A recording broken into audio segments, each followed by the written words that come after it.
we may have Rachel Reeves. Thank you very much for being with us. We just heard from Rishi Sunak, who was saying, I hope you can hear me, Rachel Reeves.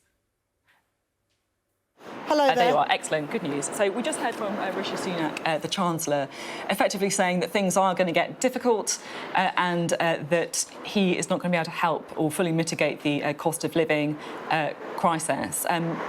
What do you make of what he had to say? Well, Wednesday is an historic moment for the Chancellor, for him to show whether he really understands the challenges that people are facing at the moment, because as a constituency MP in Leeds West, I've got mums who are saying to me, I'm struggling to put food on the table, I'm now skipping meals so that I can feed my children properly. I've got pensioners saying to me, I'm not turning the heating on even though I need to, because I'm worried about how I'm going to pay the bills. And for those people and millions of others up and down the country, we need more than warm words from the Chancellor. We need the Chancellor to do the things that will relieve that pressure on the cost of living, like a windfall tax on the big profits being made by North Sea oil and gas companies and channel that back into lower prices for everybody else. And as for the increase in national insurance contributions, it's the wrong tax at the wrong time that's going to take even more money out of the purses and wallets of working people. Well, let's talk about the planned rise to national insurance. We just heard the Chancellor defending it, effectively saying that he needs to sort out long-term funding for the NHS and social care, and that is specifically what that tax is designed to do. It feels like I'm in some kind of parallel universe where Labour is arguing against a tax rise for the NHS. What's going on?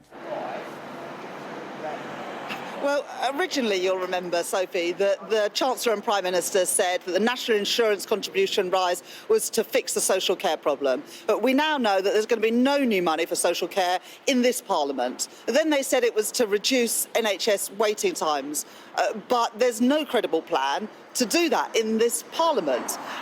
And all the while, we know that the government are wasting billions of pounds of taxpayers' money. Just in the last few days, we've heard shocking stories that £8.7 billion overspent in PPE procurement, including PPE that couldn't even be used by the NHS, and now the government are burning it. Taxpayers' money literally going up in flames. So you can't help wondering whether this tax rise is to pay for a black hole because of this government's waste and mismanagement. Well, either way, if there is a black hole in the NHS, doesn't it need to be filled for whatever the reason is? In which case, why national insurance? Because the problem with national insurance is that it's a tax on work. It's a tax charged by those people who go out to work every day and those people who employ them. Some of the richest people in our country who earn an income through dealing in stocks and shares or through a portfolio of buy-to-let properties, they won't pay a penny more in tax with the national insurance rise. That's not right. It's not right that ordinary working people should be fitting the bill. And we are the only G7 economy that is increasing taxes what at other a moment taxes would when you like people need every penny. What other taxes would you like to see increase then? Or do you think the tax burden is too high? Yeah. Well, first of all, Sophie, I think that this is the wrong tax at the wrong time, and in the middle of a cost of living crisis, we shouldn't be increasing taxes. You know, the Chancellor keeps giving interviews and speeches saying that he's a low-tax Chancellor. We'll prove it on Wednesday. Reverse this national insurance contributions rise and cut VAT on domestic gas and electricity bills to help people with the cost of living crisis. Now, look, I know that chancellors have to make difficult decisions. You've got to account for every penny of taxpayers' money spent. But if you are going to increase taxes, you should ask people with the broadest shoulders to make a bigger contribution. This Chancellor is not doing this with the national insurance increase rise, and that's why I say it's the wrong tax at the wrong time. Do you think Rishi Sunak should cut fuel duty? Sorry, I didn't hear that question, Sophie. Should Rishi Sunak cut fuel duty? If the Chancellor reduces fuel duty this week, we won't stand in his way. But even a 5p reduction in fuel duty will only reduce filling up the car with petrol by £2. So I don't think that really rises to the scale of the challenge that we face at the moment, which is why we're calling for a windfall tax on the big profits being made by North Sea oil and gas companies right now, and channel that in with both a reduction in VAT from 5% to 0%, on gas and electricity bills, but also a big expansion in the warm homes discount, because we know it is families and pensioners on low and modest incomes who are struggling most at the moment with the rising prices. So that would be my priority. But any sensible measures to deal with the cost of living crisis, of course, Labour would support those on Wednesday. I just want to talk a bit about the windfall tax, because this is something that Labour is talking about a lot. You clearly feel that there's public polling to back you up. But isn't there a real risk that this could discourage investment in the North Sea at a time when, frankly, we do need to focus on our own domestic energy supply because we're trying to cut ties with places like Russia and independence and our dependence on places like Russia for oil and gas? Well, when Shell and BP announced their record profits earlier this year, at the same time they announced a big increase in the dividend payments and also share buyback schemes. They didn't announce big future new investment programs. I'm talking about future investment. But this is the point. But this is exactly the point, Sophie. With the big profits they're making at the moment, they're not channeling that into new investment. Instead, they are using that money to further push up their share prices. And we've also seen big bonuses for the executives at these companies. So it's not clear to me that these profits are being channeled into investment, but instead into further inflating the share price.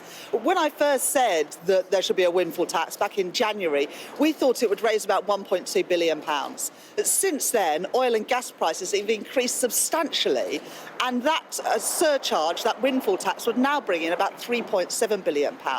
And the Chancellor says that money somehow is untouchable. But the fact is, Chancellors have to make choices about who to tax and who to spare. And instead of carrying on down the path that this Chancellor is going on, he should look again at Labour's proposals for a windfall tax and use that to keep bills low for everybody else. That would be my priority as a Chancellor. I'm deeply disappointed it doesn't seem to be this Chancellor's priority. I just want to talk to you about a couple of things that the Prime Minister said yesterday at the Conservative Spring Conference. We played the clip of him speaking to Rishi Sunak earlier, but just to read you his words. He said, "The people of this country, like the people of Ukraine, choose freedom every time. I can give you a couple of famous recent examples. When the British people voted for Brexit in such large numbers, I don't believe it was because they were remotely hostile to foreigners. It's because they wanted to be free to do things differently and for this country to be able to run itself." Now, Rishi Sunak defended the Prime Minister. He said that he wasn't trying to make a comparison. It's not directly analogous, he said, and the Prime Minister wouldn't say that either. What's your take on what the Prime Minister said? It is utterly distasteful and insulting to compare the fight for freedom and the aggression of the Russian state to the decision to leave the European Union. It is insulting to the Ukrainian people who are fighting for their very freedom and their very lives, and it's insulting to the British people as well. And if the Prime Minister didn't mean that analogy, he shouldn't have made it, and he should take back those words and apologise to the Ukrainian people and the British people for those crass remarks he made yesterday. Rishi Sunak also made the point that the UK has been really supporting Ukraine and that President Zelensky has been very grateful for the support that the Prime Minister has given him. In the same speech, Boris Johnson said this about Labour. Do we want them in charge at this moment? Do we want them running up the white flag? Do you see them standing up to Putin's blackmail? What do you make of that?